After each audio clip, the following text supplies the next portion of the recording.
Hello, this is David Baumblatt from Terabant Leadership. Welcome to the show. We are going to be talking about America and China, specifically in terms of their military might, political situation, and again, my prediction. Yes, we're currently in war with Iran, but we all should wonder, what are we doing? In fact, I wouldn't be surprised. It'd be an interesting poll because the Fox News and a lot of these conservative news shows are saying that the support for the war, at least something like Republicans, is the majority of them. I don't know, I'm hearing different things, but it's pretty interesting. But again, if you're MAGA and this is what you voted for, war with Iran, pretty interesting. I think we must have been on different wavelengths of when we were listening to Donald Trump. So I would be curious, though, the pulse of the MAGA movement, just in terms of this war in Iran. Is this what you voted for or not? It seems the mainstream MAGA movement is saying, yes, this is what we voted for. We'll see. It's gonna be a failure of the war. Let's go. We're going to talk about those two subjects again and focus a lot more on China. But let's look at some of the hot topics in the news right now. So here we come. This is again about Donald Trump. And what I want to do is, let me bring this back here. And I think we all understand what the term soft power is. When I was at Harvard, man, the guy died. I'm forgetting the guy's name. I know it's sad. He's a professor who, Joseph Nye. Yeah, Joe Nye. So he was a famous professor at Harvard. He was advisor to 7 different presidents, and he spoke a lot on soft power. Truth be told, I was never on board with China's soft power. We'll do another episode where I show you what I mean. A lot of the Chinese government are using what's called white monkeys. I'm obviously not getting paid by the Chinese government. I have no problem with it. But there's a lot of these white Western, particularly white Western influencers. Oh, they're getting paid. And the reason being is China, their level of soft power is very, I've said this many times, the Chinese, to include, they're very awkward people. In Chinese culture, which is a very homogeneous culture, it's fine. It's like fish in a pond. When the fish get outside the pond, well, they die. They don't know what to do. That's a little bit like China. So China will hire a lot of these white, and I know these people. It's so obvious. And don't get me wrong, I could say easily 50% of what they say I agree with. I'd be happy to show you some of these. It's obvious. I mean, these people are getting paid by the Chinese government, which in and of itself, I don't have a problem with. But I think it's like anything, Fox News, CNN. I mean, you're an actor. You're basically a paid actor. But it's so obvious. That's what I'm saying. We don't need to do it. So what's my point? China was never good at soft power. Guess what? They're doing very well. And the reason they're doing very well now is they don't really have to do that much. The saying in China now is basically sit back, meaning the Chinese government, sit back and watch it crumble, meaning crumble like the American soft power. When you are a country like America that goes around and bombs, threatens your allies, meaning Greenland, this is not good, not good at all. Do you not agree with what I'm saying? Well, this is from X today from Donald Trump. What a fucking moron this guy is in terms of this. This guy's just not thinking. Anyway, so what does he say? He's talking about NATO. Without NATO, NATO's a paper tiger. I'm not disagreeing actually with that. Without America, NATO's nothing. They didn't want to join the fight. You know, he's whining. He's basically whining, and he's insulting NATO. And what have I said all the time? Well, let's look what I replied up top. And this guy, I was like the bully in chief. If you don't like NATO, pull out. Don't whine like a little bitch. This is a draft dodger, this and this and this. So what am I saying on that? And I don't want to spend too much time on this. My stance on NATO is very simple. It is a raw deal for America. End of story. We still should be partners. We still should have an alliance. But so the point of what I'm saying is what Donald Trump could just do very simple is just say, listen, NATO, you either need to start paying more, helping more, this more, cool, calm, and collective. And if they don't, which they're not, he just tells Pete Hegseth, within 3 months, close another base in Germany, close Vicenza, Italy, close that, just pack up and go. That's what American citizens want anyway. It'll save Americans a lot. But to go out there as a draft dodger and whine about NATO, not just pull out. It's like, I guess you could say it's like the guy with a nagging girlfriend that just break up, just go. So anyway, very, very weird in terms of that. Let's go on to this. This is another thing. This is, again, where a lot of the MAGA, let me make sure I share it right here. This is where a lot of the MAGA don't get it. So whatever, Carolyn Levitt, it's fake. We know these people are fake. You know, and I say, why don't MAGA support military veterans? I just want, so this is Farm Girl Carrie. Interesting enough, I didn't know, so she follows me. I guess so. Thanks for your support. It'd be nice if you could repost, though. So anyway, Farm Girl Carrie disagrees with me when I talk about MAGA, this and that. And she says, you don't know what you're talking about, and you're flat out lying. Whoa. Trump has been the best supporter of military veterans. My husband is, well, maybe, Carrie, maybe for your husband, but not for me. And I'm guessing not for many people. And why do I say that? Well, I said a couple things. This guy is a MAGA. I don't know if you know, this is the Congressman Derek Van Oden. I've talked about him before. This guy's a shitbag Navy SEAL. He knows about me. But I said many times is you don't ignore. The point is I've been, I think I said maybe 2 comments, something like that. Anyway, these MAGA people, give it time. It's not going to work. And like I said, I'm not in any way advocating for the Democrats. I'm not any advocating. It's going to get worse, but you're going to see more and more MAGA people. You think that was bad with Kerry? Oh, get ready for this. This thing's retarded. Do you guys know? I don't know her that well. Do you know what Dana Loesch? She's a major influencer. Well, I wrote this same thing. This is just basically my thing. I don't know if you guys can see this. My bad. I'm sorry. Dana Loesch here. So this is my basically thing. I'm going to MAGA saying hi. I mean, I'm technically MAGA in some ways. I think Donald Trump is still the best president of my entire life. Said, you know, why don't you support this? What a dumb bitch this is. This is another reason why white men should have never allowed white women the right to vote. Just like Kerry before. They don't understand leadership. They should never be in positions of power. So she writes back, why don't foreigners like you understand whistleblower? What do you mean I'm a foreigner, Dana? Because I'm located outside the country? That's the whole part of the whistleblower. I'm not welcome back in the country. And in fact, Dana, I'm so glad I'm not in the military. The thought that I would have served, meaning I would have fought and died in the military for shitbag traitors like you, I am so glad I'm out of the military. And these are supposedly MAGA people that doesn't care. I mean, it's just fake. It's like a corporation. Like I said, at the end of the day, I think a lot of MAGA people are going to be screwed because you can't go to the Democrats. You can't go to MAGA. Where are you going to go? Not too many places. Let's just see here. We'll do a couple. Oh, I do want to do a shout out here. 1 second. Yeah, this guy Montgomery Granger. Hey, help me out. I went to this Soldier Whispers. I just want to say thank you. I said, can you support?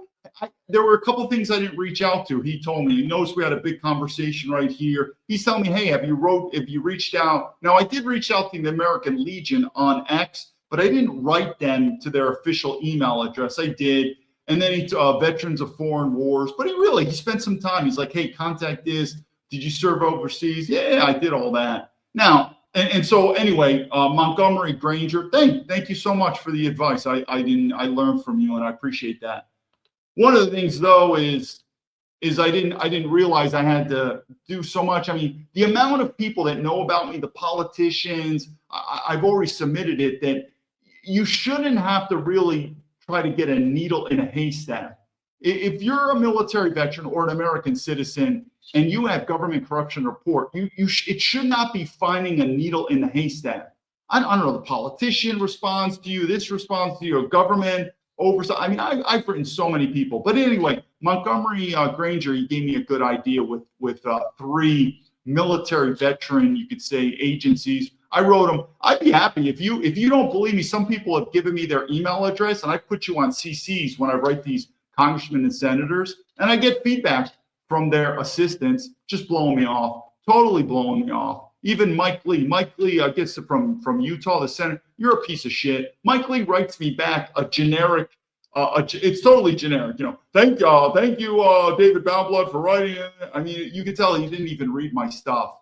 It is what it is, people. If you disagree with me and say, David, you're not having a good customer service level with our government, but I am. I've said many times, my entire story is this. If I am truly an anomaly, less than 1%, then it is what it is. There's never going to be 100 satisfaction, whether it's in a corporation, a business, a side. There's always going to be people that get the short end of the stick, and that's fine. But if I'm not, and I don't think I am, if I'm not, which is part of the reason why Trump got elected, if more and more people are as disgruntled as I am, this system's going down.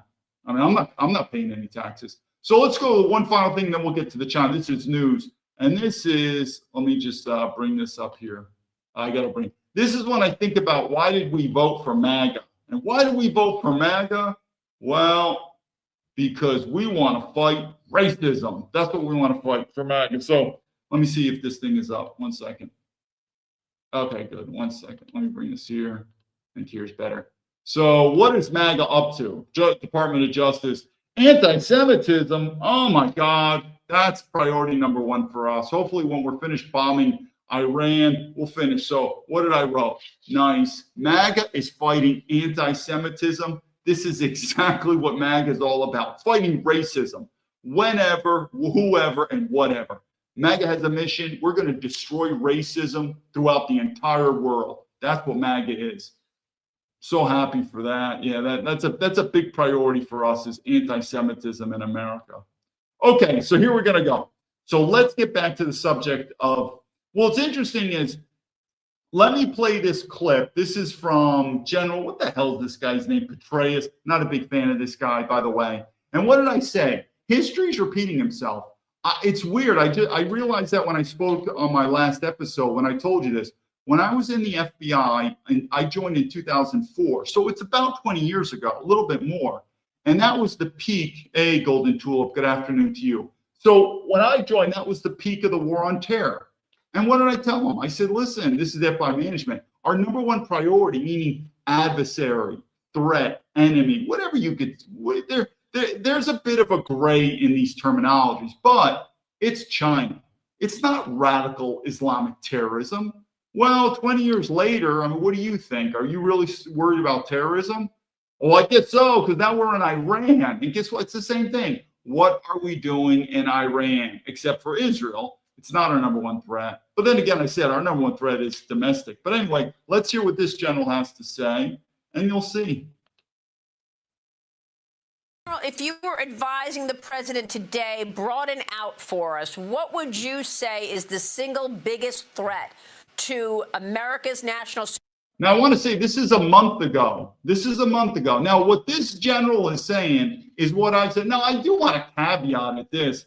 I'm not saying, and I've said many times, I actually had the hardest stance on China than any politician. Why? I wouldn't let them become U.S. citizens, any of them. And I've said that. I don't see that make big of a difference between the Chinese government and the Chinese people. This is not negative or positive. It just is what it is. I just would not allow any Chinese to become American citizens. Hence, I'd also make a rule, you cannot serve in the U.S. military unless you're a U.S. citizen. You can't be in the government. And when I say that, I mean permanently. I mean, even if they could come to America on a visa and work here, even if they have children, I mean, the system is going to get worse before it gets changed. I wanted to get into birthright citizenship. It needs to be abolished. But what I am saying is, China's not an evil empire. I know. Now, we could talk about another episode about live organ harvesting. Not going to confirm, not going to deny, but yeah, there's some evil stuff. All societies have it. Again, that's a different topic. But generally speaking, I don't look at China as an evil society. What I am looking at China is it is tired of America being the boss. And it wants to get bigger. It wants to get stronger. I don't think they want to rule the world like America does. They want to rule Asia. But I want to make that known that China is getting stronger.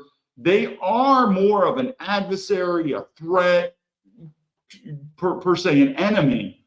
But I don't look at them as evil per se. But if I was looking at our foreign adversaries, our foreign strategy, China would be number one. Have I changed my mind? Not much. It's been 20 years. I haven't changed my mind at all. But I guess Trump thinks that Iran is. But from the point of view of Israel, Iran could be the number one threat for Israel, which means I guess we really are fighting this war for Israel. I don't view Iran anywhere near being a top-notch threat for America when you compare it to Israel, or when you compare it to China.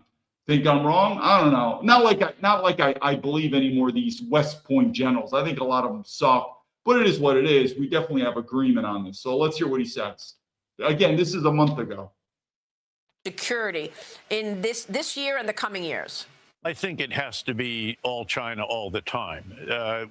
China is a possible adversary. It's certainly very, very severe competitor right now in the global economy. It's heartening to see that the two presidents met back late last year in Korea. It's good to see that there are additional meetings scheduled for this year, the first one coming up in April. But at the end of the day, there are real structural differences here.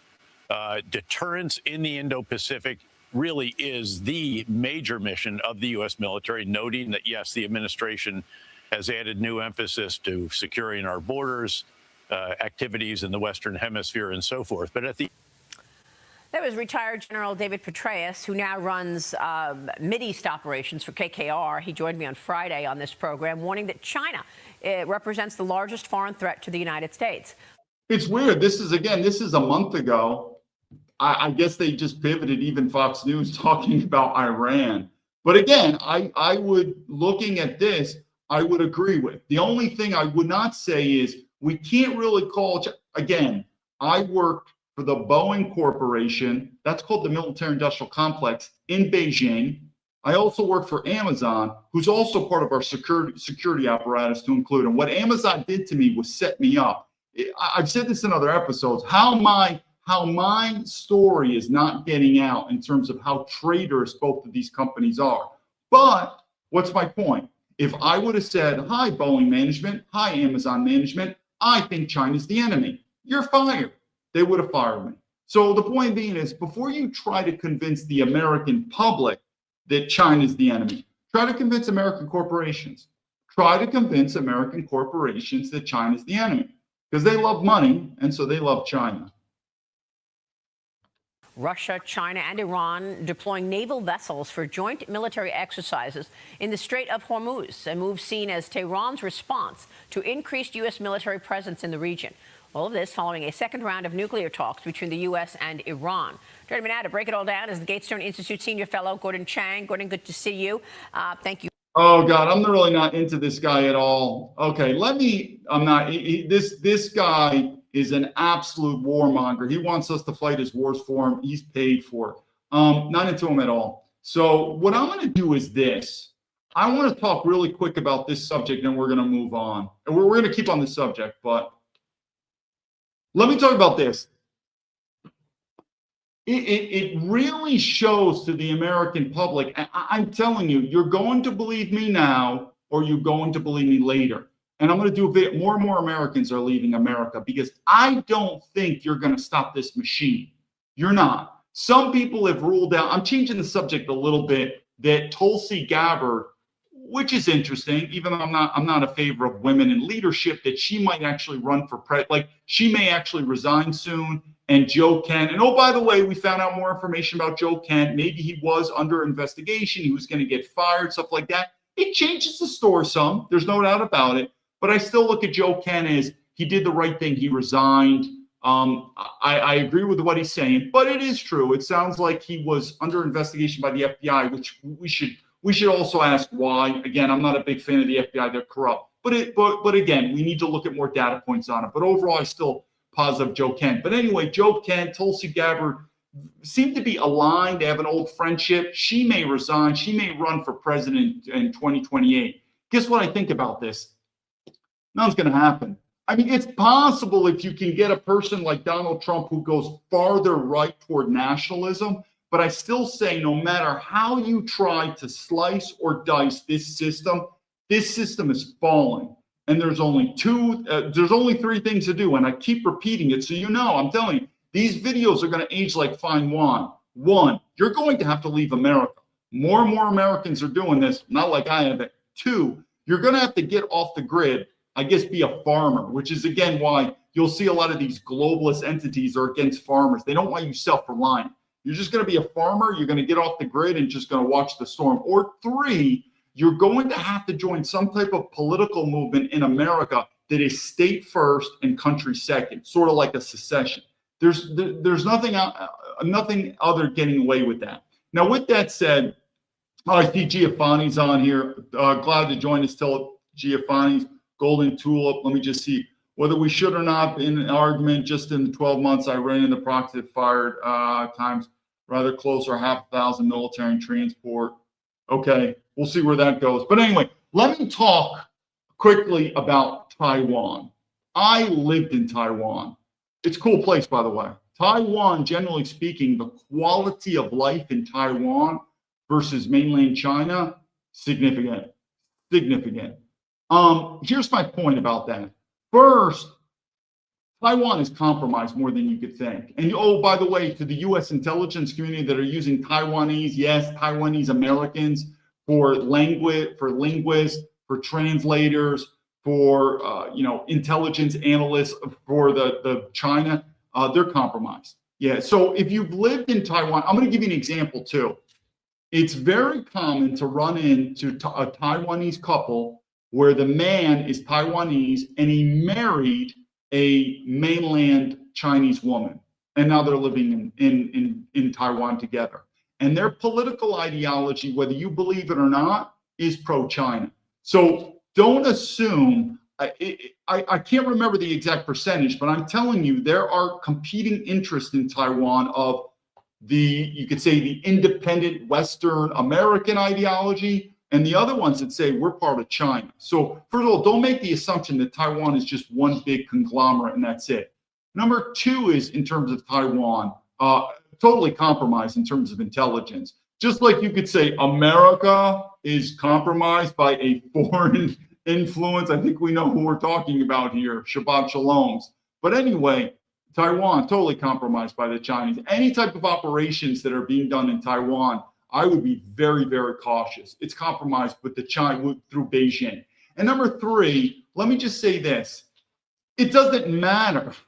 It's the same, and I'm not taking any other stance. It's the same stance I've said. What do I think about Ukraine? It is what it is. It's their war. What do I think about Taiwan? There.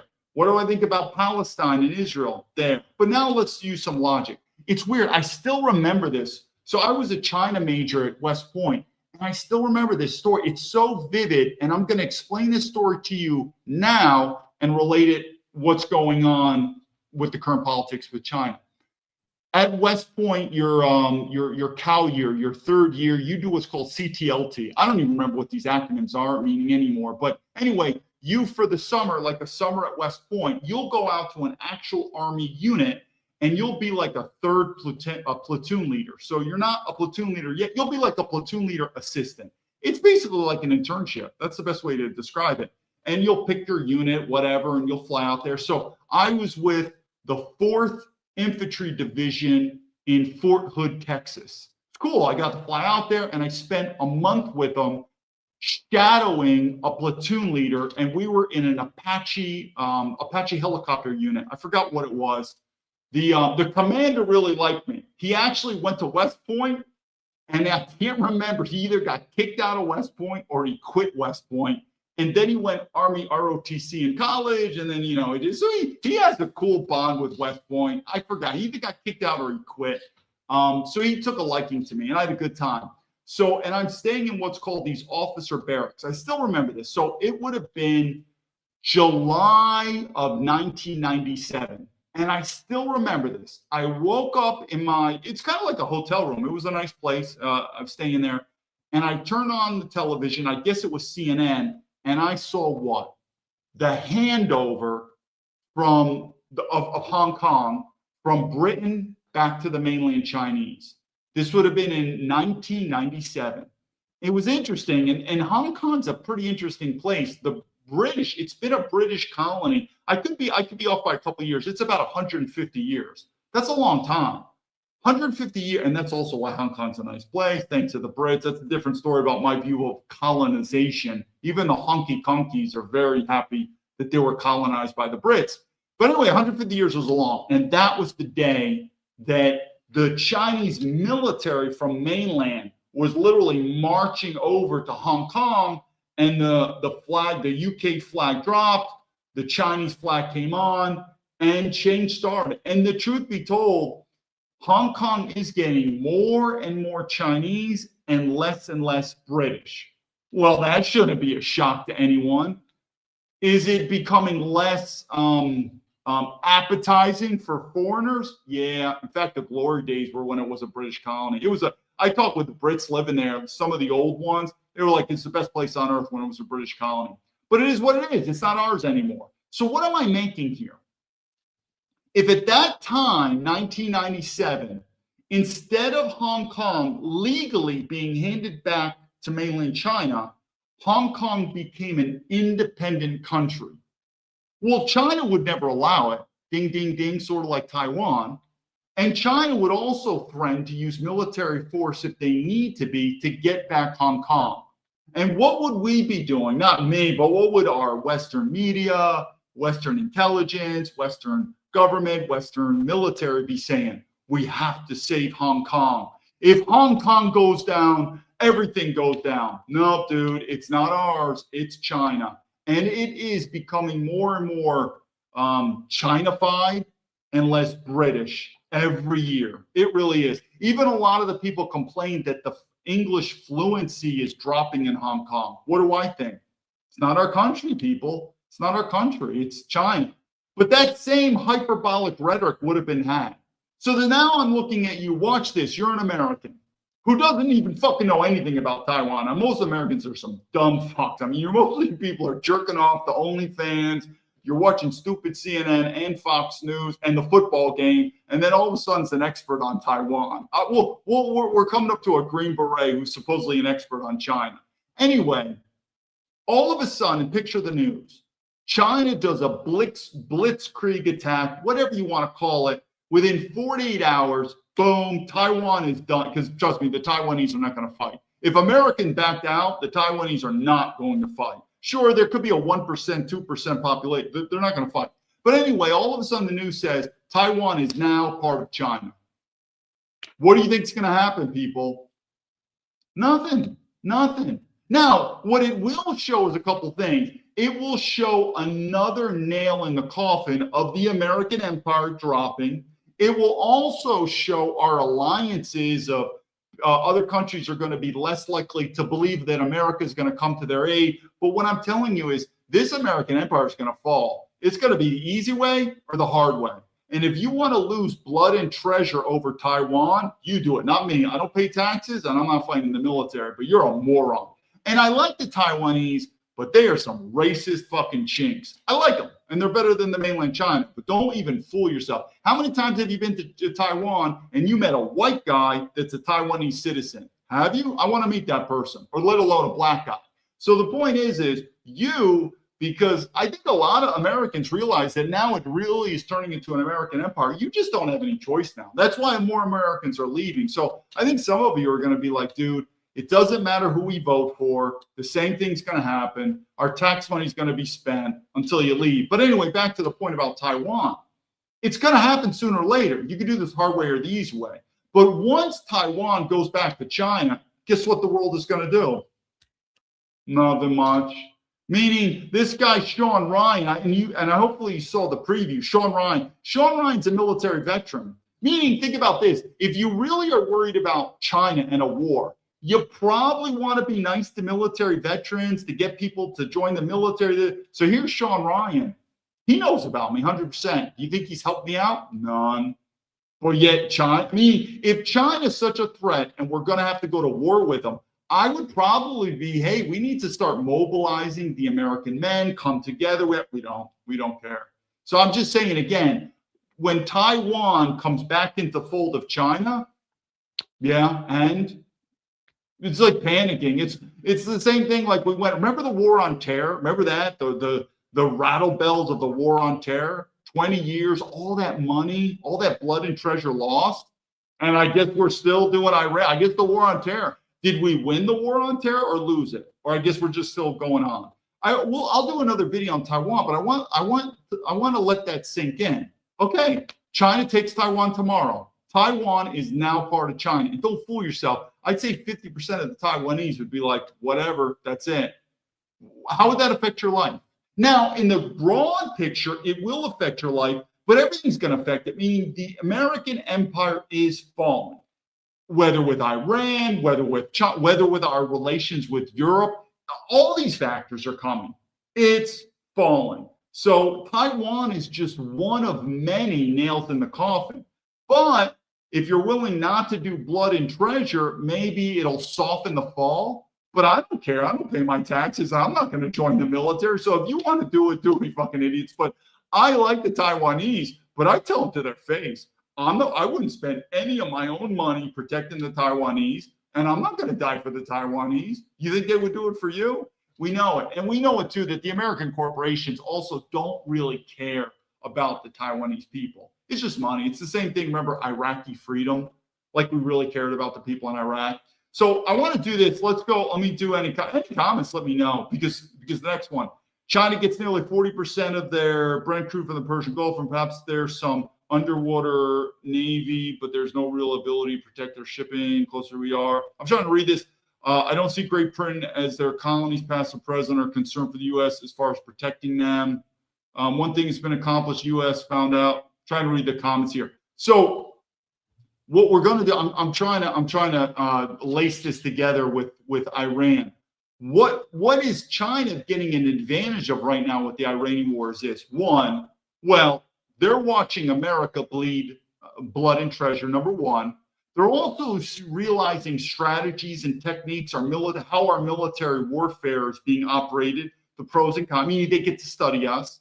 They're also looking at alliances, how strong and how weak the alliances are. They're also looking at America. So this is what I said, the best thing China can do right now is just sit back and shut up. If anyone doesn't believe me how bad they are in terms of soft power, remember that video that I did? It was a year ago where the Chinese people were in the UK and they were arguing, being filmed. Remember? And I went off on the Chinese. I'm like, these are the most stupid gooks I could think of. Their soft power is not very good. It's just not, I think it's not in their DNA.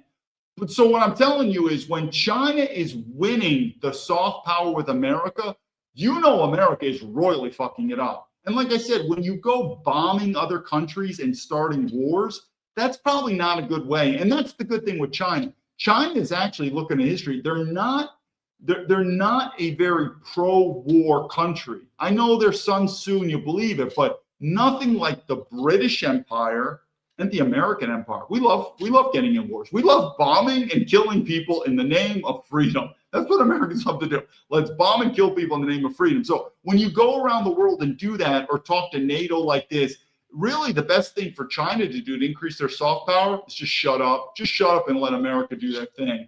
But anyway, let me go. We're going to do 1 minute. China has the best chance they've had to take Taiwan when the U.S. military.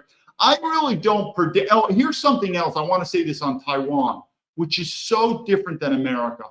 When we go and fight these wars, do we really care about these people? I don't. Afghanistan, Iran. It's like Iraq War #2. Like President Bush was saying, it is time for us to liberate the people of Iraq, Iraqi freedom. I really don't care about the people in Iraq. Like the people in Iraq. Taiwan's different. Taiwan is different. Whether you understand this or not, listen and listen close. The Chinese government and the Chinese people look at the Taiwanese people as their brothers. It is, as their brothers and sisters. They look at the land of Taiwan as their land. So all the businesses, they don't want to destroy the infrastructure, and they really don't want to kill the people. They want to bring their family back in. That's a whole different level of understanding how they look. Where we really could care less. I mean, I'm not saying we should be doing this, but at the end of the day, if we went and just obliterated Iran, we shouldn't do this. I would be against this, but whatever. It's like boom, boom, boom, whatever. China will not do that with Taiwan. I'd be amazed because they want it. And also, do you plan on? It's like Operation Iraqi Freedom in Afghanistan. Do you have any plans to live in those countries? Hell, I wouldn't even want to travel to those countries with a U.S. passport. Probably get killed. Taiwan's different. They want to unite like Hong Kong. They want cross-border. They want to be able to live there. It's family. So it's a totally different way where they're looking at it then America looks at wars where we really don't care. I mean, we're only doing these wars anyway for the American corporations, maybe for Israel, stuff like that. But we're not really looking at it from the hearts and mind. In Beijing, they look at Taiwan as the hearts and mind. They look at them as Chinese. They look at them at that land. Taiwan is a province of China. They want Taiwan to be strong and prosperous in the future. So it's a much more delicate process than just saying, why don't they just blow Taiwan up and kill all the people? Well, that's their family. They don't want to do that. Anyway, let's go on to this one thing. Oh yeah, so this is interesting. Let's just do this is a quick clip, and I'll do both sides. If the U.S. went to okay, so these are two people in one. These are both. One's a U.S. Army Ranger, and the other is a Green Beret. And guess what's interesting is I don't agree with either one, and I know more about China than either one, despite one person saying it. But either way, I'll correct this. It's pretty interesting. What do you think would happen if the U.S. went to war with China?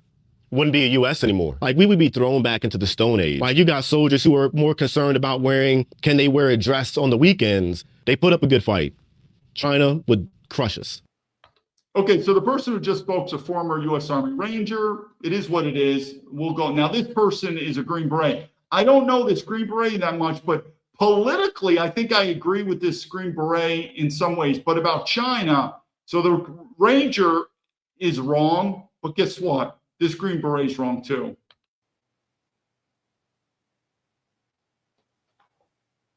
Welcome back to the channel, everybody. And whoo boy, it's some bold claims from former Army Ranger Nick Irving, saying that if the United States and China went to war, that the United States would get crushed, would get destroyed, that would get sent back to the Stone Age. Those are some big claims. You better have some serious knowledge to back that up. Now, we're going to check out an interview that was over on, I believe it's called Baumblatt TV, where they're talking about what would war between the United States and China actually look like. Actually, a pretty interesting topic. So I'm not here to attack Nick's character or his service. Seems like a really nice guy, but I am going to slap him around a little bit for a lot of the stuff that was said in this interview because it's just objectively wrong. All right. Now, you may be asking yourself, Nate, what do you know about China? All right, let me give you my resume before we start. Okay, so I am a retired Green Beret, did over 10 years in Army Special Forces at a first Special Forces group, which, if you don't know, is the group that handles Asia, and we would be the ones that would handle war with China if it were to pop off. On top of that, I did my last 3 years of my career out at our forward operating base in Okinawa, which is the CJSOTF, the Combined Joint Special Operations Task Force, for the potential war between China and Taiwan on top. Okay, there's no more to the video I did. So just like the Green Beret said, he's not gonna, denigrate the Army Ranger service. I'm gonna do the same thing with the Green Beret. I'm sure proud service. No, the Green Beret's level of China compared to my level of China is probably like a high schooler versus maybe even a PhD. Now let me explain why. First, a couple things. You got to be careful about people who made careers in the government. If they made a career in the government, that's usually they think they were cool. It was good. Meaning, I left the government. I've said many times, I don't believe the best and the brightest are in our government. I do believe probably the top 1%, like in the FBI, the top 1% in the FBI, rock stars. The top 1% in the CIA, rock stars. Meaning, these are the people who could have went in the private sector, easily done very well, but you could say, for duty on our country, or they just loved it. They just love that lifestyle. Most, on average, the best and the brightest are not in our government. They're in the private sector. Hence, that's why I quit. I wasn't impressed with it. The second is I'm very familiar with his unit that he's talking about, the Green Berets. Now, the unit in Japan will do cross-training in Taiwan. They'll never go to China, never. It's a little bit, I'm trying to use the best vocabulary to show you. It's like saying you lived in Canada and you're an American expert. But it's not close because Canada and America, the culture is similar. It's an open society. You could travel back and forth. It's not even close in terms of meaning living in Japan, even in Hong Kong. If you have, we all know this. We call, for instance, Singapore. Singapore is considered the lily pad of Asia.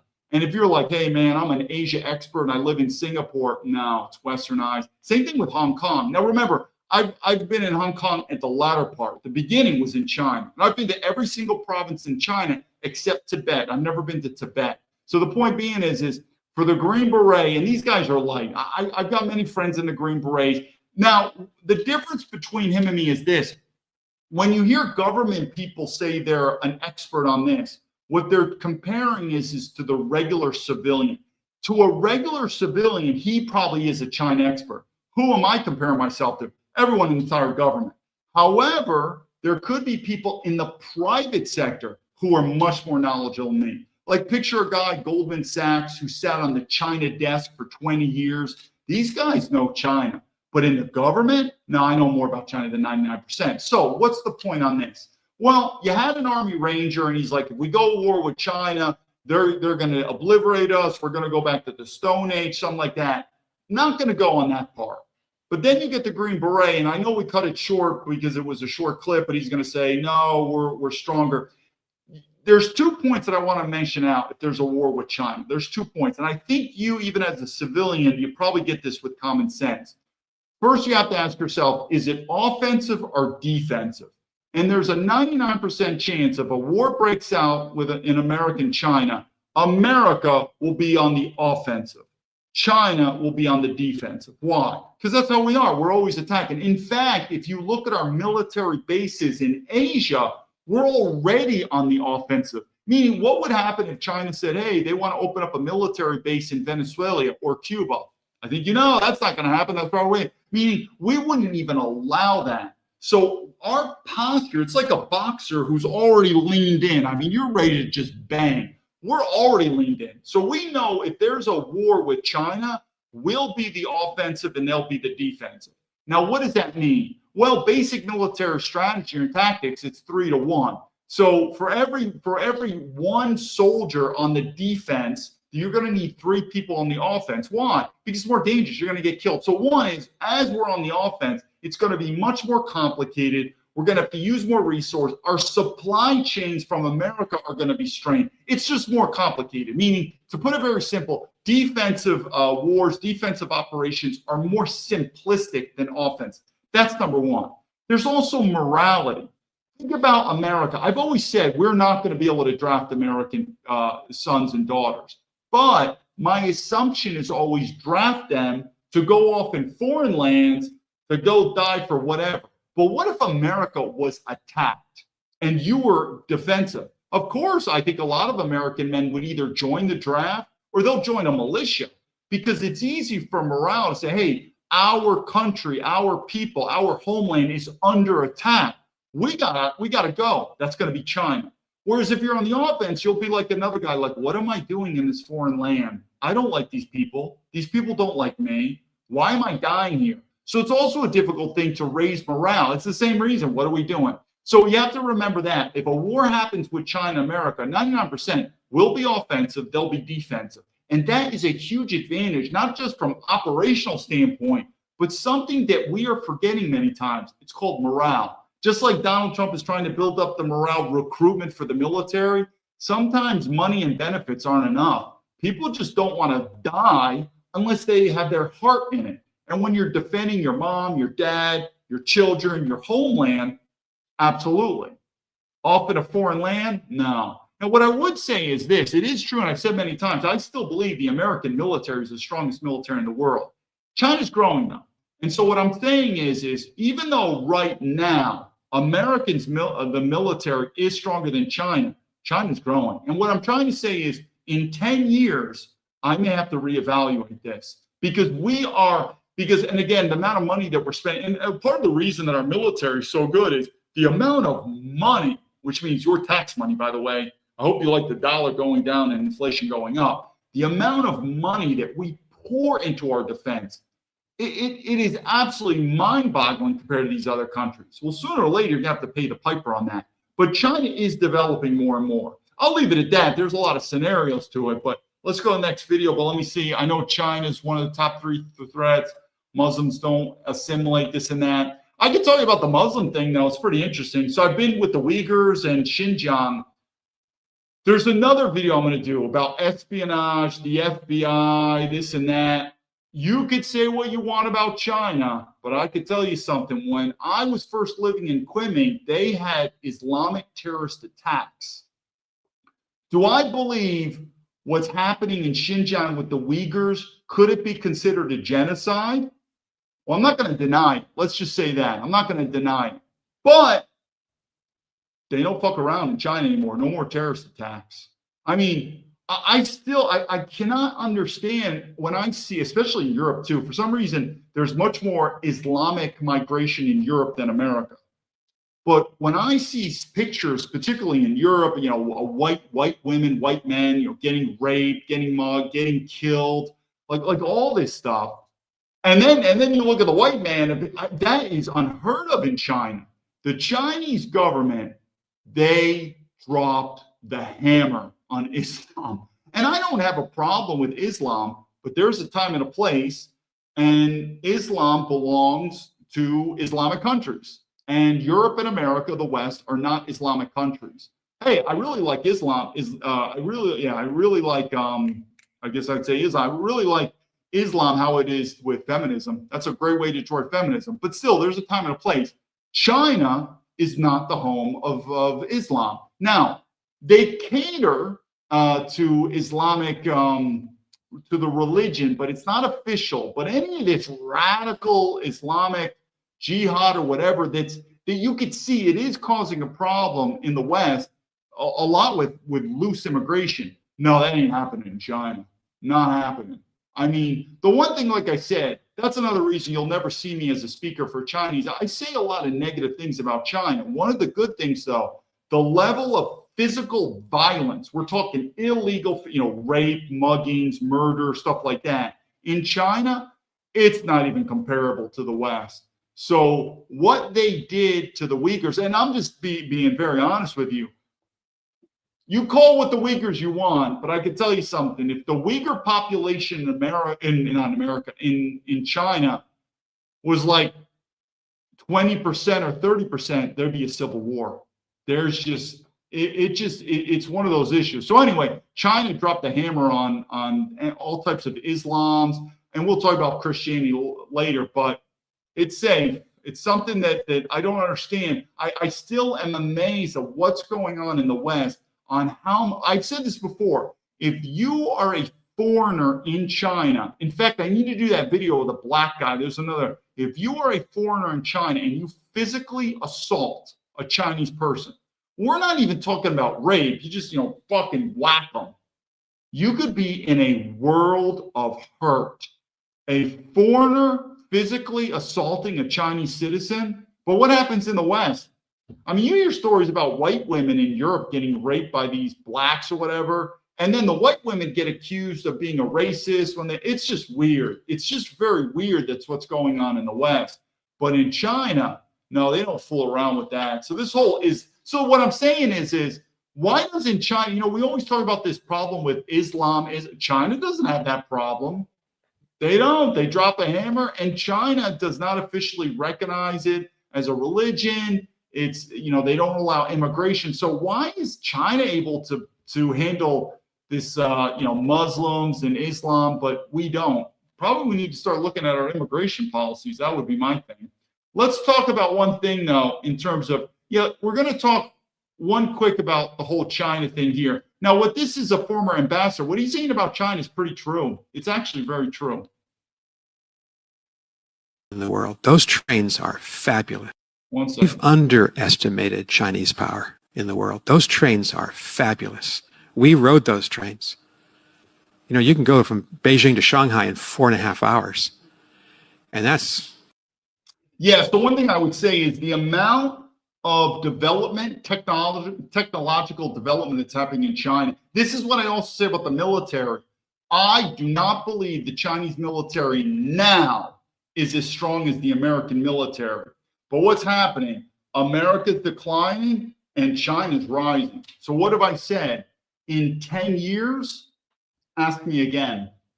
Ask me again. Well, in 10 years, let's see if America still is hanging around. America's getting worse and worse.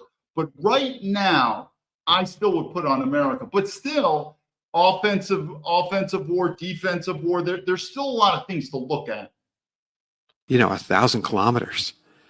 Amtrak's just not like that. If you read a sellout from Boston to New York, but the level of infrastructure, here's the strengths.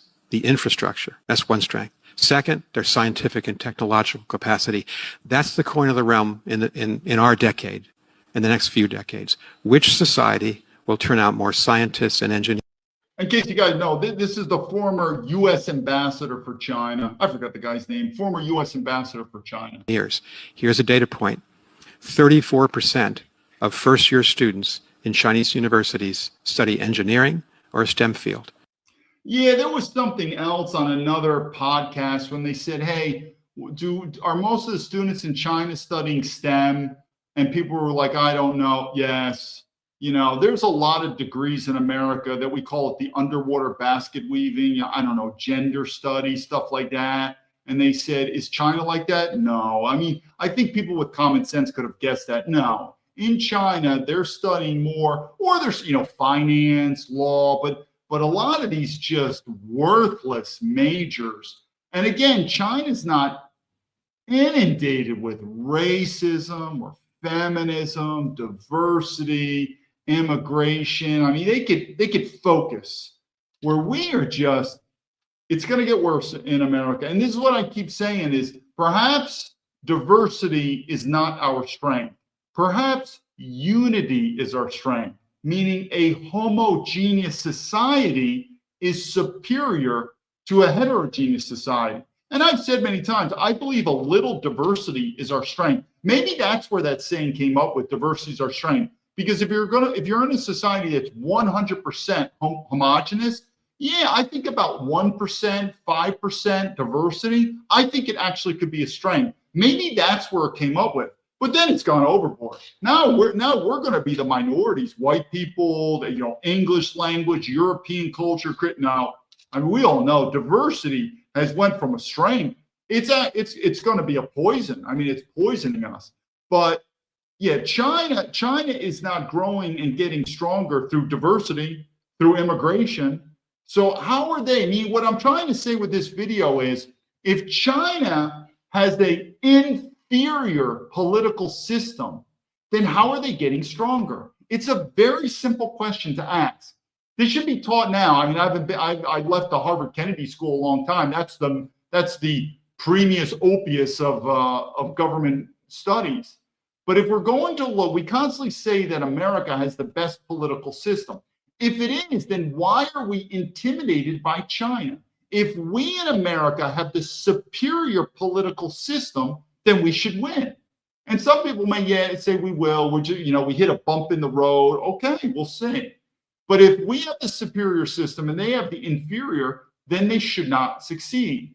The problem is they are succeeding. They are, and so many metrics. If you look at China 10 years ago, 20 years ago, even in my time, 15 years, it is unbelievable the amount of progress that I've seen.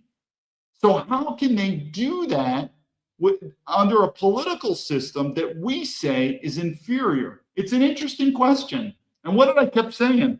I think about World War II, where we kept saying this thing called National Socialism, fascism, nationalism. This would be Adolf Hitler, is the most evil system in the world. Yet we thought Stalin, communism was good. That's why we teamed up with them.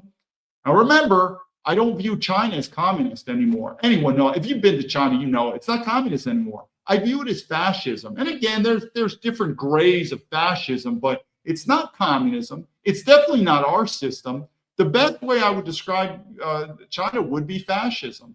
So if fascism is inferior to our liberal democratic capitalist system, then how are they getting so much stronger? To include soft power. We'll see. We'll see where this thing goes. The United States of America, 5.6%. And they're a much bigger country.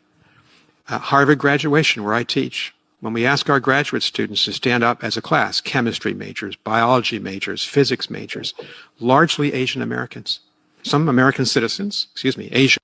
No, I want you to notice this too. We are constantly saying race is not real, race doesn't matter. But at the same time, even this UN ambassador, we still like to say Asian Americans, African Americans, Jewish Americans. So is race important or not? Yes or no? I think it is. I think race is real, and I think race is important. Similar like gender. I think gender is real, and I think gender is important. But notice that we talk out our ass and we're like racist, and it happens both sides. The Republicans and the Democrats do the same thing. It's time for us to stop talking about race. Stop talking about race. We're only people. Hey, did you know African Americans, Asian Americans? Look at this. So even in America, because I'm telling you, what's going to happen is you're going to see China rise more and more. You're going to start seeing particularly Chinese Americans. They're going to say, bye-bye, America. And you're going to say, wait a minute, man, we're both Americans. You're an American born and raised. I'm an American. They're going to say, no, dude, I'm Chinese American and you're not. And my homeland is China. You're going to see that. It's going to happen. American citizens of Asian ethnicity or Chinese. Last week, when President Trump gathered all the tech titans of the United States in the White House, tremendous number of those tech titans are Indian Americans and Chinese Americans. Going back, he loves talking about race. Meaning, what I say is, let's just say it. Race is real and race is important. Look at it. You can say it's Democrats and Republicans constantly. Even Donald Trump would say, I've done so many things for the Black Americans. Is race real or not? It's like we're children. What is so difficult? Gender, it's real. It's important. Race, it's real. It's important. We go around the world. They look at us like morons. Trust me, a Chinese American will always look at themselves as Chinese first. An African American will look at themselves first as African, as Black. Race, your citizenship can be changed. Not your race. Not your race. We're not competing when it really matters for the future, and that's on technology. So, and I think the PLA, some people have said, well, it hasn't fought since 1978. What it's worth, I've seen the PLA. I think we've underestimated their military strength, their technology strength, and one other thing. The Communist Party of China is strategic, and they don't have to worry about, we want to worry about what the He's right on this. What he's saying, this ambassador is correct. Press says. I mean, that's a good thing to have the press challenging the government. They have nobody opposing them. And so they can make big bets over 10, 20, 30 years. Mary and I were mentioning one of them.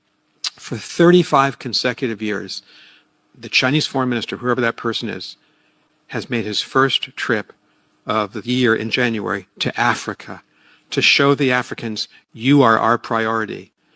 I think President Trump never went to Africa in his first term. President Biden went once to Angola for 2 or 3 days in December, just before he resigned.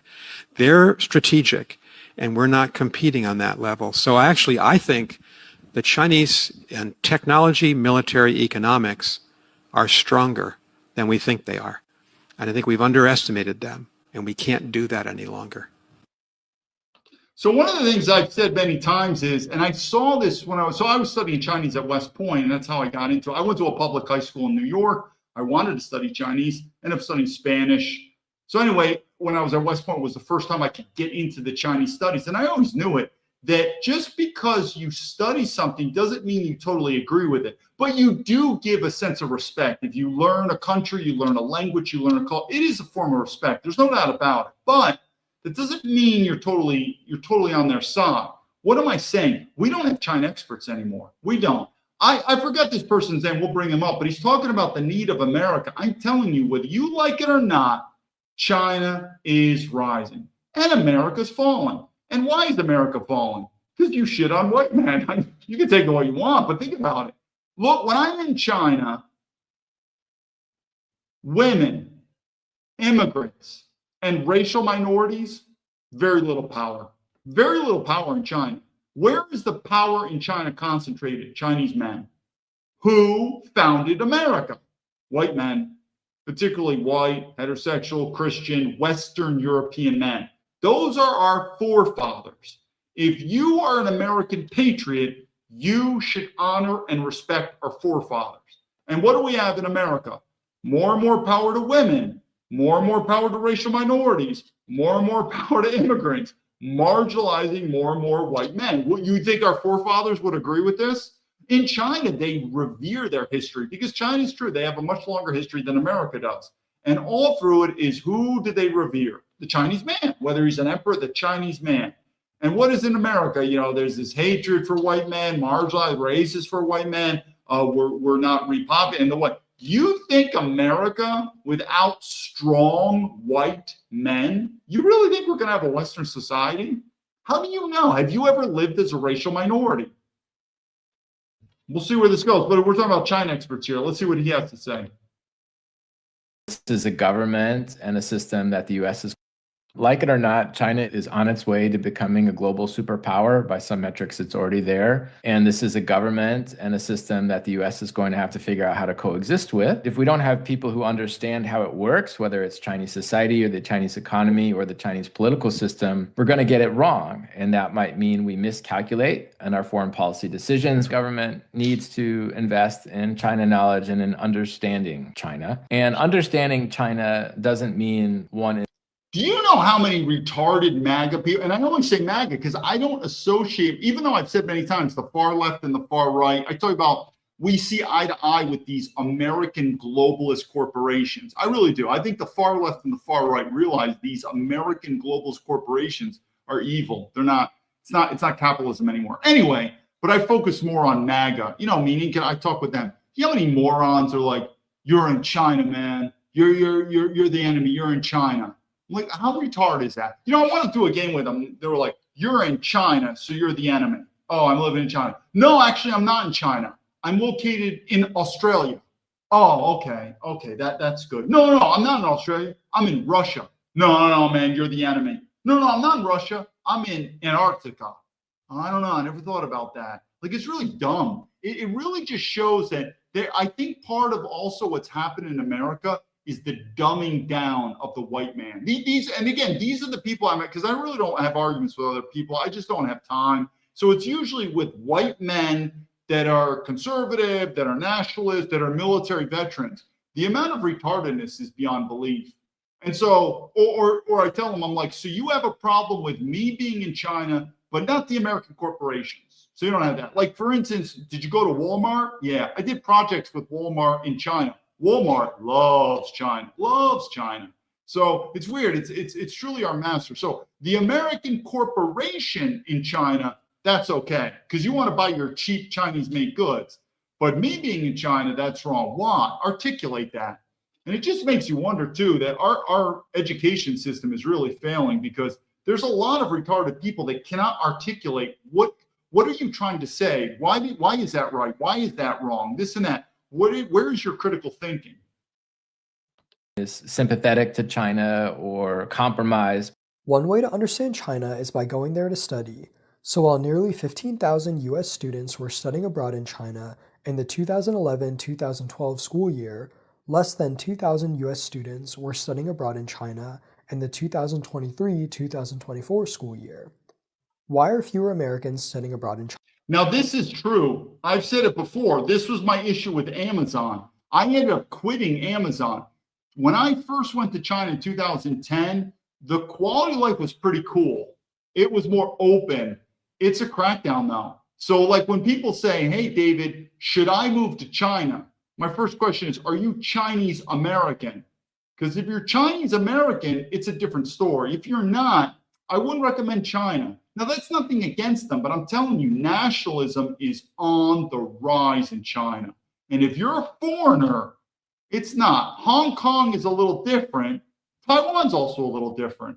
But mainland China, it's very different. So you're starting to see less and less people want to live in China. I get it.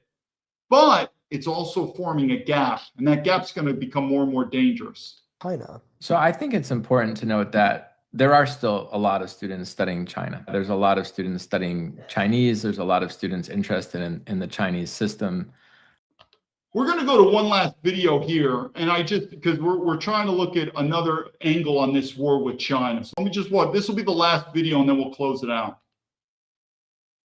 Professor, you predicted in 2009 that America's era as the world's only superpower was ending. Oh, yes, and I think that is true. We haven't talked about China, but I believe that since Trump has come into office, he's making China number one.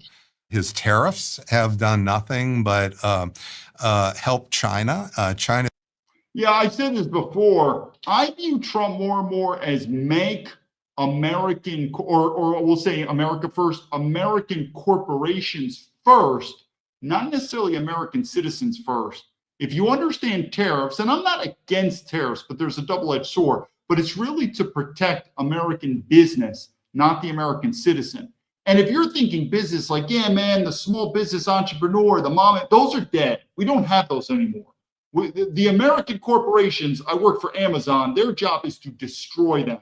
So it's really protecting these American globalist corporations. What do you think about Amazon America? You really want to protect these? But that's what it is. It's more about American corporations first, less about American citizens first. It's been on charm offensive since the tariffs have been, and they're picking up all the pieces. I was just spent 2 weeks in China in June while we were bombing Iran. I said I had to learn how to do social media. I toured advanced industries in China for 2 solid weeks. One of the most amazing trips I've ever had in my whole career. And it was. So I say this again. If you look at my resume, I probably have 3 grown men's experience in one. I have done a lot in my life. But I've said 2 of the biggest things that have changed my life, that have an influence on my life outside childhood. We all agree that your childhood, your father, your mother, I would definitely put that as number 1. But after that, probably the military, going through West Point and the military. I think a lot of military veterans understand it's a very different world in the military. It's a different culture. It's very different than the civilian world, and you learn a lot. Then I'd say China. China is just, it is for the good and for the bad. And everyone knows I'm not on the China bandwagon. But a lot of my political ideology that I'm as a nationalist, I've learned that from China. And also China has taught me, don't be afraid of being called a racist, because those chinks are some of the most racist people I've ever seen in the world. Makes me feel good as a white man, because what were we brainwashed in America? Racist. I mean, if I was ever on these shows now, I'm just waiting for people to say, David, do you consider yourself a racist? Like, you see all these people all the time, these white people, like, oh, they get so nervous and like, I got a black friend. Did I tell you my wife, I want to mix kids? Like, we do get really nervous. After living in China, it's so, I find it the most hilarious thing, because the person saying is mentally retarded. So China, if you go there as an American, a Westerner, it is different. I describe it as Willy Wonka in the Chocolate Factory. I mean, it is just really different. And that's what you need many times to learn. I really need to do videos more on my times in China, what I've done, but I could tell you. And I've also learned too, if you think our government yo-yos get China, you're like, but David, aren't these State Department diplomats and CIA and DIA and FBI, they're morons. They're morons. They're not. The best and the brightest are not in our government. It's just they don't get it. And they are going to take you down the toilet bowl. You think the Iran thing is going to help you out in the future? It's going to happen in China. And the best way to look at it, maybe this is a good example. I'm trying to do the best example. I had an older brother. You might have an older brother. There comes a time, where the older brother picks on the younger brother, which is normal. It's good. I actually enjoyed it when my brother picked on me. It gives you good leadership lessons. But there could be a time where the younger brother eventually gets bigger, stronger, or whatever than the older brother, whatever, 19, 20, 21, something like that. And the younger brother says, the days of you picking on me are over, big brother or older brother. But we can still be friends. We're brothers. But you ain't doing that to me anymore. That's the best way to describe China in some ways. And that is, or maybe an example is you work in a company and you work, but you think to yourself, you want to be your own boss. So you save your money and you want to open up your own company. It's going to compete with your boss, whatever. Maybe your boss sells tires and you've been working in that company for 10 years. You've learned the trade and you said, hey, boss, I want to open up my own company and I want to sell tires. What are you, a trader? It's not that I'm a trader, boss, but you're a boss and you make good money and you have freedom. I want to be like you. I've learned from you. I also want to be an entrepreneur. I want us to still be friends. We are going to compete with each other, but that doesn't mean we have to be enemies. Guess what? There's more and more countries around the world that are just tired of America being the boss. What about you as an American citizen? Aren't you? I'm tired of it. Even the amount of if you ask me who's destroyed my life, career, reputation the most, it's the American government. No other foreign government has destroyed my life more than the American government. So that's where I would look at it in terms of this evil empire. We all have desires, even Maslow's chart, where individual societies and countries, we just want to grow. But this theory that I learned that China is this evil empire that wants to take over the world, I totally disagree with that at all. I mean, look at the track record. Who would you put money on who's going to start the next war? We've already dropped 2 atomic bombs on Japan. If I would guess who's going to drop an atomic bomb next, America or Israel. I would put America, Israel as my number one choices. Who's probably going to drop another atomic bomb? So anyway, it's just food for thought. But I can tell you the stuff that I've learned, and this is what you need in terms of leadership. You don't want to have your leader always learning from the same environment. You have to go out to learn from different environments, leaving the government, going into the private sector. This is where true growth comes. If we are going to have relations with China, what you don't want to do, and this is what I told the dumb fucking FBI, they're stupid. You don't want to have people in America who don't have any China experience. You want them to go there. You want them to learn. It just is what it is. Otherwise, that lack of knowledge is going to create more dangerous situations. Stunning. So, Stephen, since COVID, almost nobody has gone to China. Now, if they have, they've gone to Beijing or Shanghai. They haven't gone to Wuhan. They haven't gone to Shenzhen, visited the BYD electric car factories, seen the robots that are now doing the metallurgy. And you can't see it very well on the web because China's keeping it to themselves. They don't want to brag about it. They're motoring ahead. So Wuhan, to give you an example, Wuhan is kind of like Pittsburgh. It's a bigger version of Pittsburgh. It's an old steel area. That's not Wuhan today. Wuhan today is the AI. It's developing not just a robotic company. They're uplifting 9 million people in Wuhan. Their medicine is improved. Their infrastructure is improved. They have more construction jobs than ever before because they have to build so much to uplift the whole 9 million people. This is what Pittsburgh should have been and hasn't been. And I know, I'm from Western Pennsylvania. It's heartbreaking to me to watch what's happened to Pittsburgh over the last 30 or 40 years. Wuhan, exactly the same trajectory, an old steel city, is now one of the leaders here they have a robotic Silicon Valley there that I visited and so forth. And why does this matter? Why does it matter if the US are no longer the world superpower? What then does history tell us is the consequence of that? The consequence is, first of all, you get enormous tension here for violence. Well, there's no doubt about it. There's going to be a transition period, and that is going to be the most violent period. And America will start the war. Why? Because it's just normal. When you are losing the status quo, meaning America's going down, China's going up. So China's the happy person. We all know that. It's the one who's going to lose their dominance. Doesn't matter what field, what it is. So America is going to fight tooth and nail not to lose the place of becoming the superpower. I don't believe China is going to replace America as a superpower. That's not. They're fine in a multipolar world. But America is not going to like losing the helm of being a superpower. And so what are we going to do? We're going to start a war. 100%. We're going to start, we're already in a war in Iran. We'll start. And that goes back to the question with the Green Beret and the Army Ranger. We'll be on the offensive. China's going to be on the defensive. But guess what's happening? Remember that first video I did, or the first thing when Trump was talking about NATO? Even when Trump talked about Greenland. And I'm totally for getting out of NATO financially. They need to pay. The Europeans need to pay. But they're our allies.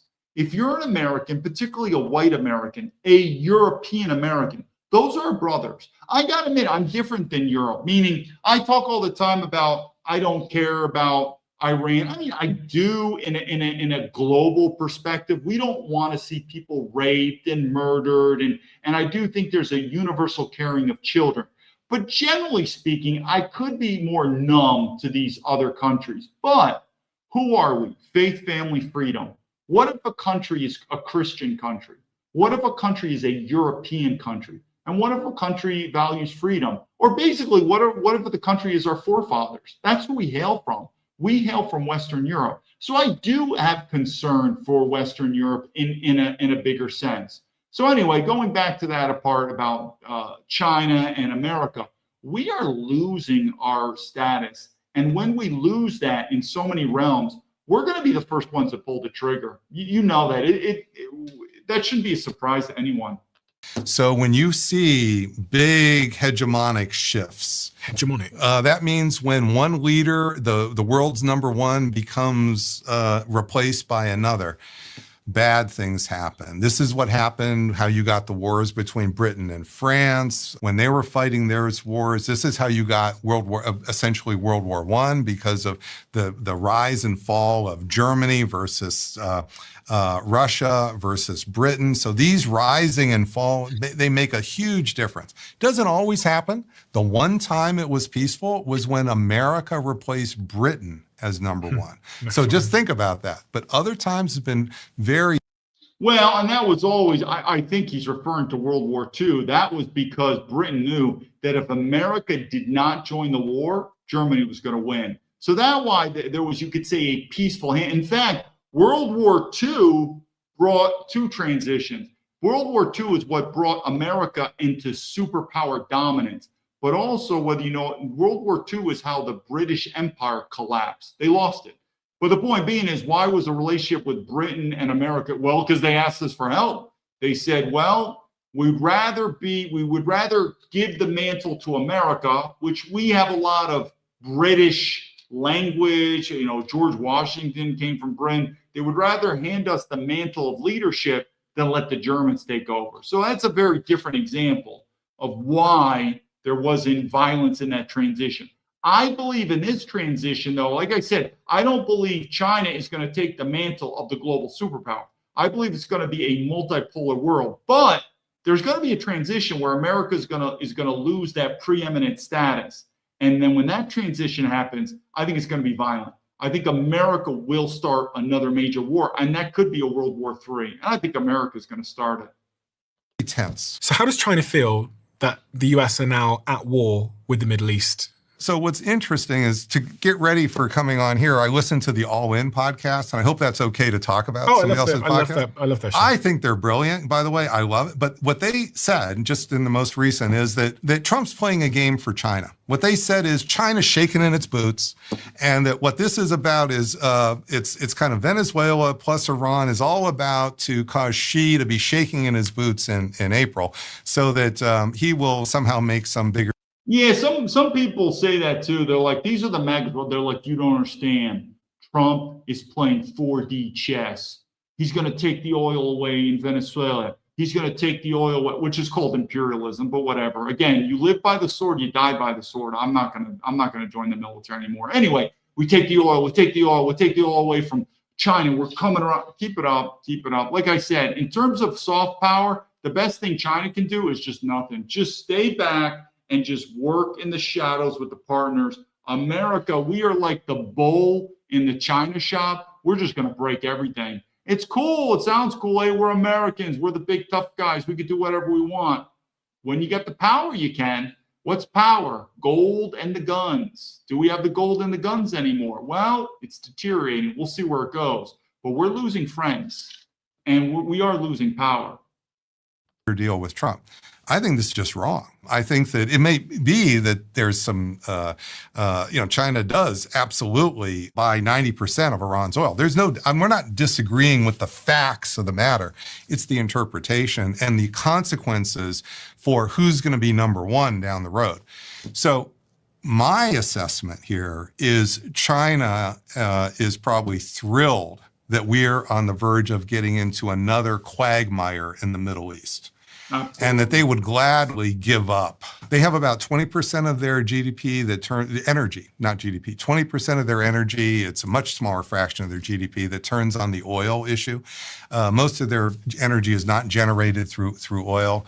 And so I think they would really, if they had to give all of the Middle Eastern oil up to suck us in to another forever war with Iran that would go on for years and years, oh my goodness gracious, because they see themselves as growing through Asia and spreading their wings through Asia.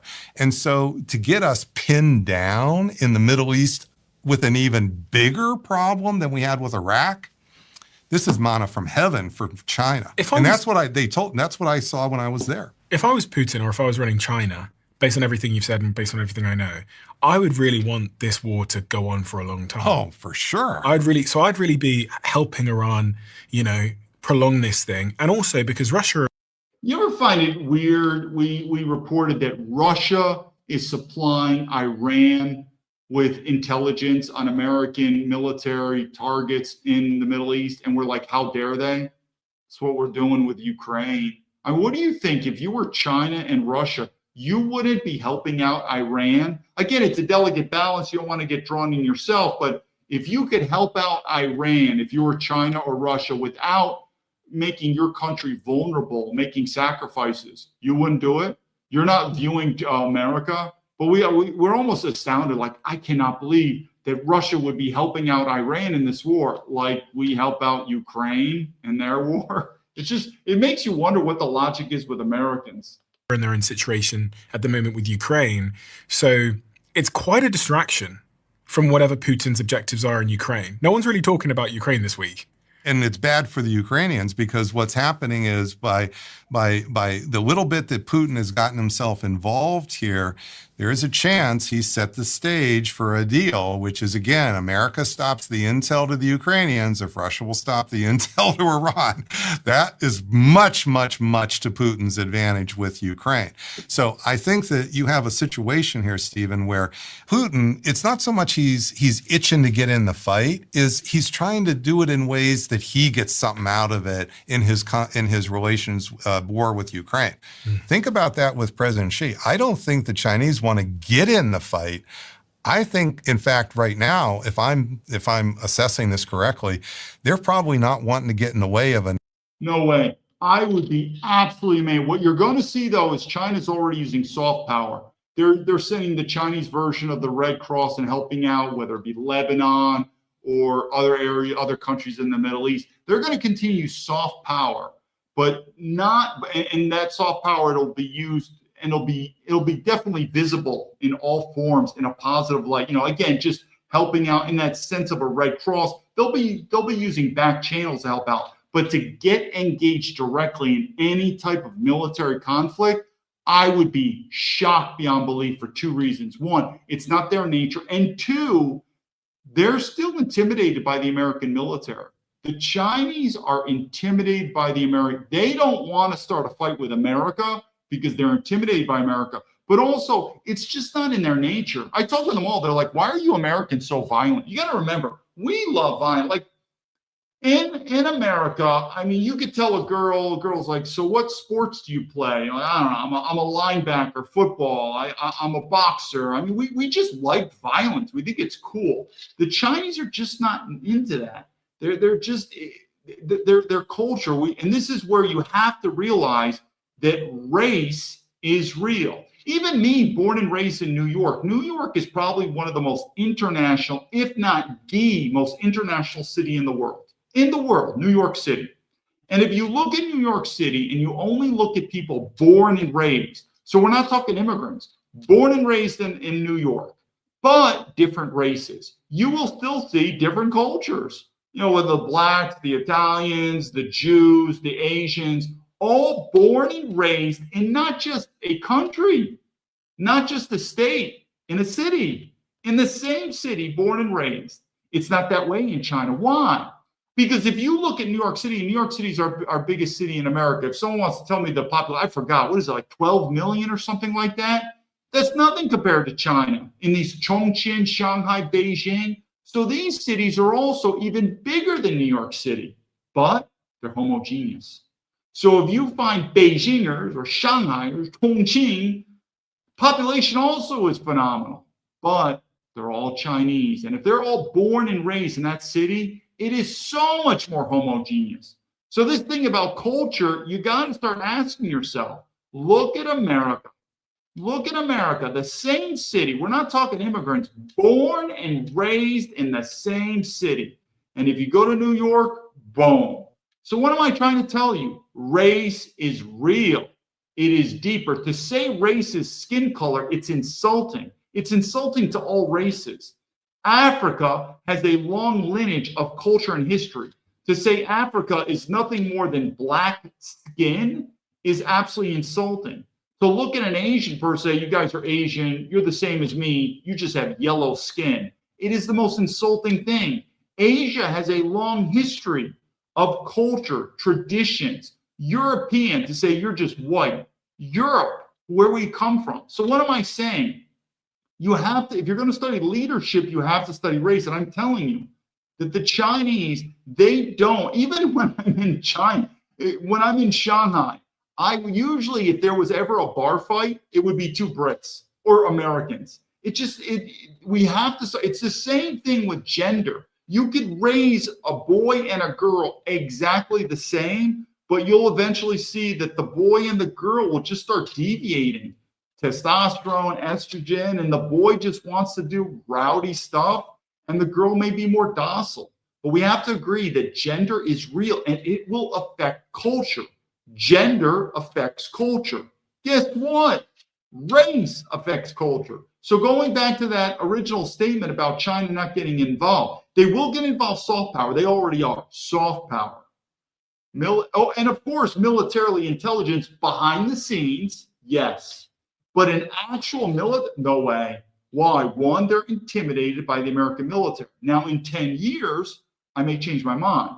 But it's more than that. They're not into that. They really do look at Americans as wild cowboys. They're like, you people are just wild. Even when I did my MBA in Switzerland, I realized too, you start to realize the difference between the Europeans and the Americans. Remember, we are a different group of Europeans. It's great. Even in Europe, I know I'm doing a tangent here. Like Europe, there's diversity. You got the Italians, you got the Irish, you got the Swedes, the German, which is great. There's even diversity in Europe. You have blonde hair, black hair. But I think the Americans were a different breed of Europeans, the original ones, that we said we're leaving Europe, which could have been considered safe at that time, and we want adventure. We want risk. We actually like danger. And that goes into violence. But the Chinese talk to me all the time. They're like, you Americans, and they sometimes say this in admiration. They look at that, how they said, you guys are some dangerous people. They're just not into it. I mean, Donald Trump, and one of the reasons I do like Donald Trump, he's got a bit of that, fuck them, let's go. And it's part of our nature. So again, part of the reason why I have no doubt about it, China will not get involved militarily, unless it's defensive. But again, we're talking about the Middle East. That's not a defensive posture. It's, again, they're intimidated by the American military. I mean, their military is not strong enough yet to take on America. Again, if it's defense, then you have no options. You have to defend yourself. That's the power of defense. But two, it's just in their nature. I mean, a lot of the Chinese would rather just drink tea, play mahjong, and just eat some jiaozhen's baozas. I mean, it's a very different culture than America. Enemy who's shooting himself in both feet. So right now, America's damaging itself a lot more than China could. And if China inserts itself, there's a very good chance then that would help Trump, again, pull a rabbit out of a hat. I don't think they want to do that. I think right now, you just look at this from, we're running out of what's called standoff PGMs. Remember Secretary Hegseth said, well, yeah, okay, we're running out of standoff PGMs, but we're going to do something from the bombs that we can drop more over country. Well, that's a problem for Taiwan. If we're going to defend Taiwan, we've got to do this with long standoff precision weapons. You're going to see, I've been listening to this whole thing, but now we're getting into Taiwan. Taiwan will be a losing war. The reason why China is so fierce about Taiwan is, what did I say? That's a defensive war. That's their homeland. We've all seen the movie Red Dawn. Remember I talk again about the draft? If we were actually invaded in America, no, that's a different story. American men would pick up their rifles and they would kill anything coming our way. But again, we're talking offensive. Here we are. I mean, most Americans probably wouldn't even know where Taiwan is on the map. China, on the other hand, that is their homeland. They will fight to the death for that. It's not our battle. You think it is? Then you go. You spend your tax money and you send your son or daughter to die for Taiwan. I just wouldn't do it. And everybody who studies this knows that. So if we're really running low on standoff precision weapons, she's just licking his chops thinking, my goodness, how much better does this get? If Trump was listening, probably not the case. I think he just watches CNN and Fox News. But if Trump was listening, what would you say to him? What I would tell him is take the deal. I would say stop right now and do everything possible to go back to the deal you reject. Okay, let's end it here. So here's this couple predictions I'm going to say. It's going to end horrible in Iran. And what I'm trying to say is we're going to do the same prediction that I had back in 2005 in the FBI. 2005, radical Islamic terrorism was considered by the U.S. government our number one threat. I mean, we've been on this war of terror now, what 20 years? I mean, it was Afghanistan, complete failure. Not for China. China's now in Afghanistan, not with guns, but with money. They want to do business deals, and they have much better relations. So it went to China's hands. Same thing with Iraq. So complete failures to the global war on terror. And what did I say back then? China's the number one threat. I don't view China as an evil empire, though. But they are the number one threat, the number one adversary. Maybe that's a more politically correct word to say, adversary. But again, our number one threat is domestic. I keep sometimes forgetting the number one threat is domestic in America, without a doubt. But if you're looking overseas, it would be China. So here we are, 20 years later, and now I guess we're still fighting the war on terror, Iran, radical Islamic terrorism. And what have I kept saying? It's still China. And during this whole war on terror, as we're bleeding out blood and treasure, but what has China been doing? Building. They're building. And no matter what you say, because remember, as we bleed blood and treasure, not the military-industrial complex, not the generals, not the Boeing Corporation who loves China, and not our corrupt politicians. Our politicians are corrupt. They get rich, but the American middle class gets wiped out. Soldiers are going to be dead, and your tax money's coming up and the U.S. dollar's going down. But there's always a winning class. Even in the Great Depression, there's always that winning class. But what is China doing? China's not really interested in having, these war expeditions. They want to build up domestically, and that's what they've been doing. And so here we are. It's weird. 20 years later, and we're really in the same. I'm saying the same thing. China's the number one threat. Not evil, though, but they are a competitor overseas. And here we are in Iran. And we have dumb MAGA people that think, well, Afghanistan was a failure. Iraq was a failure, but not Iran. We're going to win. And here's my quick question to you. And I've said this many. What's the objective in Iran? Is to make Iran permanently never able to have a nuclear weapon for the rest of their life? The only two ways, we're going to have to nuke them off the face of this planet, or we're going to have to do a permanent regime change. Permanent. We don't have the power, we don't have the manpower to do that. And if we're so worried about weapons, and I think this is more about Israel, Israel's more worried from Iran than us, then what are we going to do? What does that send a message to other countries like China, Russia, North Korea? Meaning if nuclear weapons are off the table, then we're going to come for them. They better get ready. And then if you look at history again, who's the only country that dropped these weapons in war? America and Japan. We'll see where this goes. But again, the bigger picture is we keep, Trump got elected, we're doing the news cycle, everything's going around and around. You're like, where is this going, David? Where is this going? There's always this news cycle that's going. I think ultimately I'm going straight back to what I've said. Nothing's going to change until this American empire collapses. You're still going to pay your taxes unless you can figure out a way out of it, leave America something. You're still going to pay your taxes. You're still going to believe that voting is going to fix the problem, right? There's going to be maybe Trump, something like that, not going to do it. And so I keep saying this train is going to keep clunking down until it collapses, but China's growing. It's going to continue to grow and grow and grow. The only thing I thought of is I just left America. It's not the perfect situation, but it's one, and I need to do a video on it. But again, let's see where this war takes us in Iran. I think it's going to be a complete failure. It's going to be a complete failure like usual. And China will watch and learn, and China's going to continue to grow. And sooner or later, Americans, like it or not, are going to come to the realization that the American empire is no longer going to be the global superpower. And the world is going to become some type of multipolar world. China's going to be significant. And that's just the way it is. And one of the ways it probably is who made America great? Our forefathers. And who were they? Well, they were white guys from Europe. They were heterosexuals. They were Christians. They were this and that. And if we marginalize that group, which we do all the time in America, more and more and more, how could the outcome of America be anything other than decline or collapse? Because we in America are communists. Why? Because diversity is our strength. David Baumblatt from Terrapin to Leadership. I appreciate your support to the Patriots. Lead to victory.